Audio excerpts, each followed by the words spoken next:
Mom and Dad met through a mutual friend, Tony.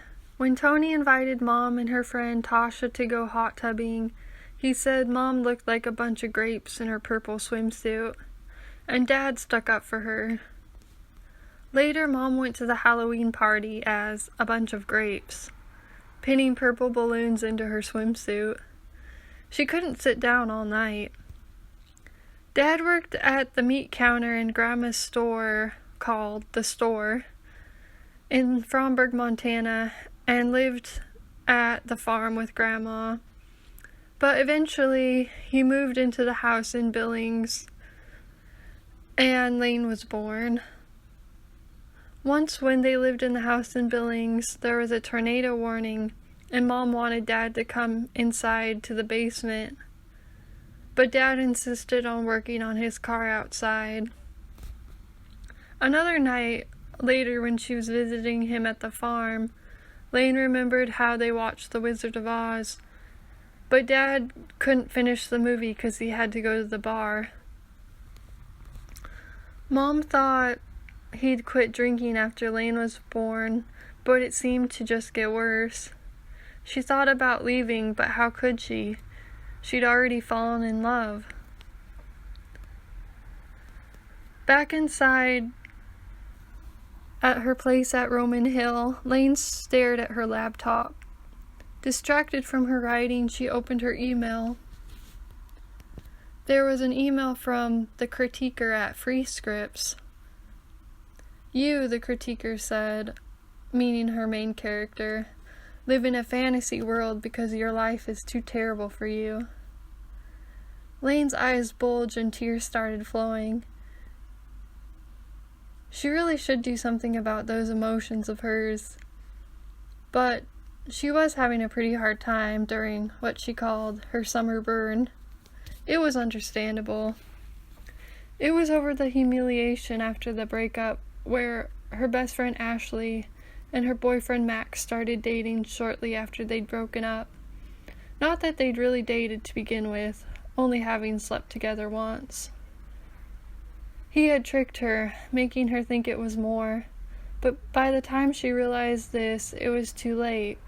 She had already fallen in love.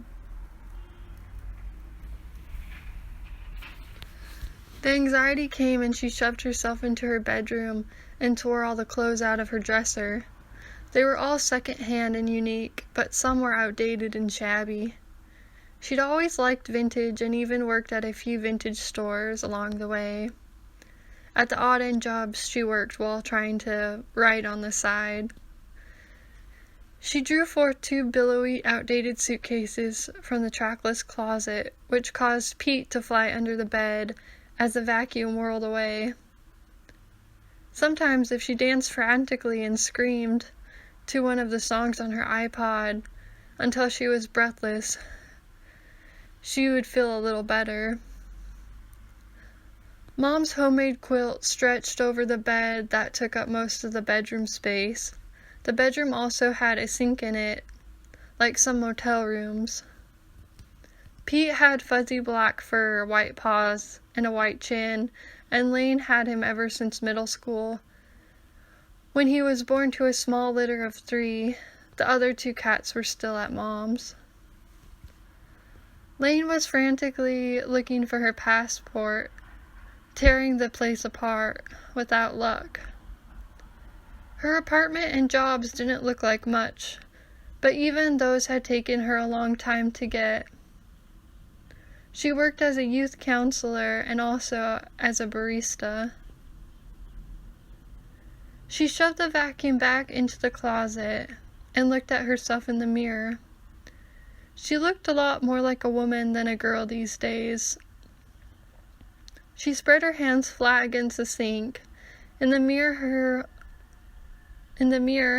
she examined her curly brown hair. Dad's was gray before 30. In the end, she didn't actually pack her suitcases because she had nowhere to go, and anyways, it wasn't time. Where was there to go when one couldn't tolerate oneself? When one is forced to be alone with suffering? She kept feeling like it was not her actual story she was living, that there had to be more for her out there, though she couldn't conceive how her circumstances could possibly change, except slowly, excruciatingly. If she wanted to be a writer, she had to make a real plan to accomplish her goal.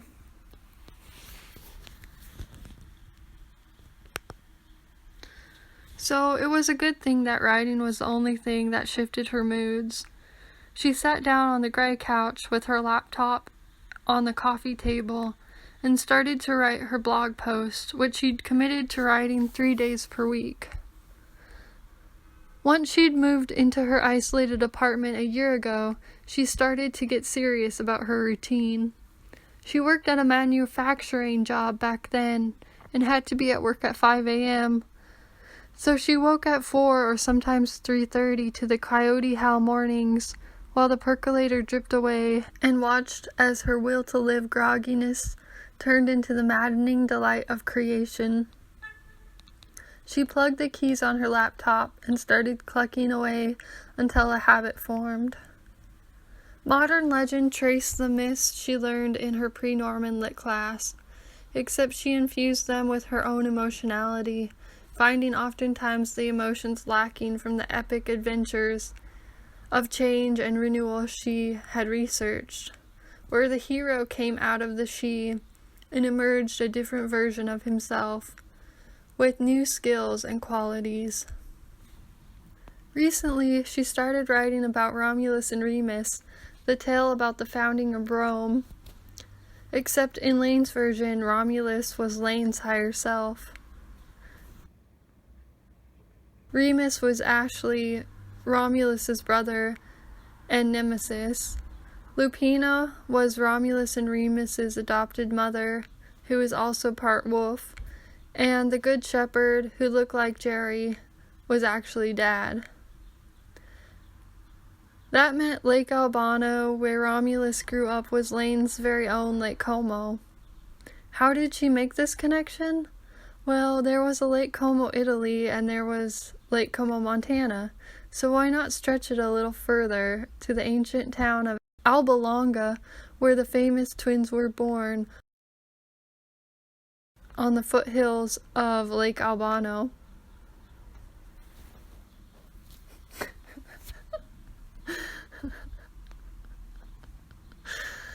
There, Romulus would eventually break free from his constraints and fulfill his destiny of building a new place, Rome.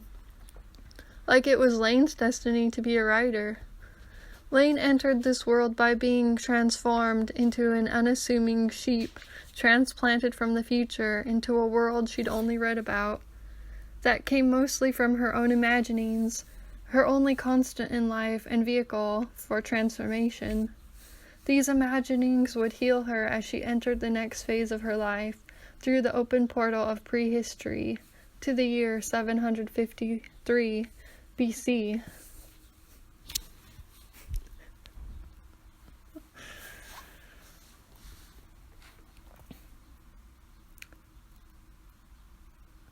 Since getting laid off at the manufacturing plant,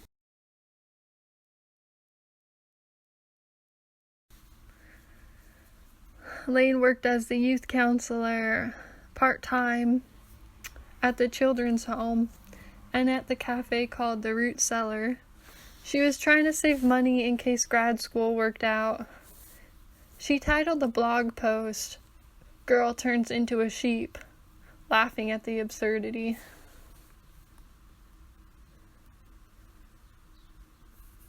It was probably because she had befriended the neighbor's pet sheep, and he had become her only companion as she walked the dirt trail surrounding Roman Hill.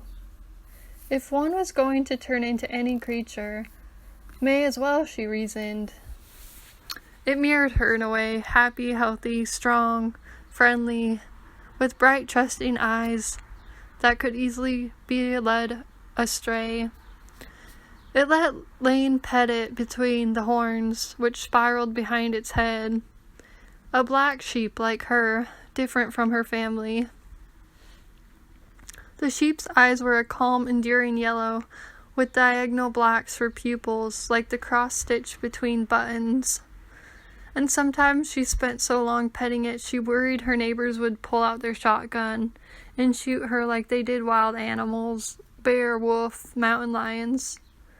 That threatened them and theirs. Anyway, she entered the story this way, imagining herself as a sheep. So maybe what the critiquer at FreeScript said wasn't completely true, though it was true that Laine sometimes felt in two worlds, not fully of either. Maybe it was in a curious way, not an escapist way, as he had suggested.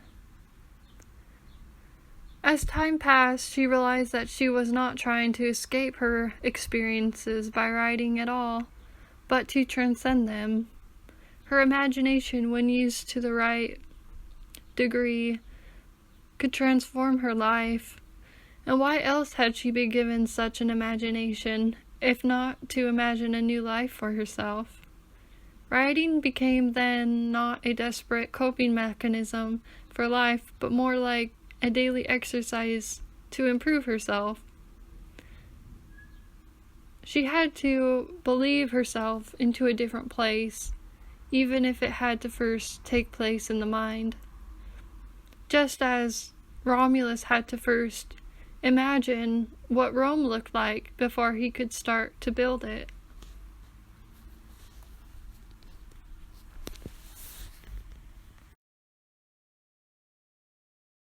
Thanks for watching my video, guys. I'll be back with another video next Wednesday. Until then, ciao!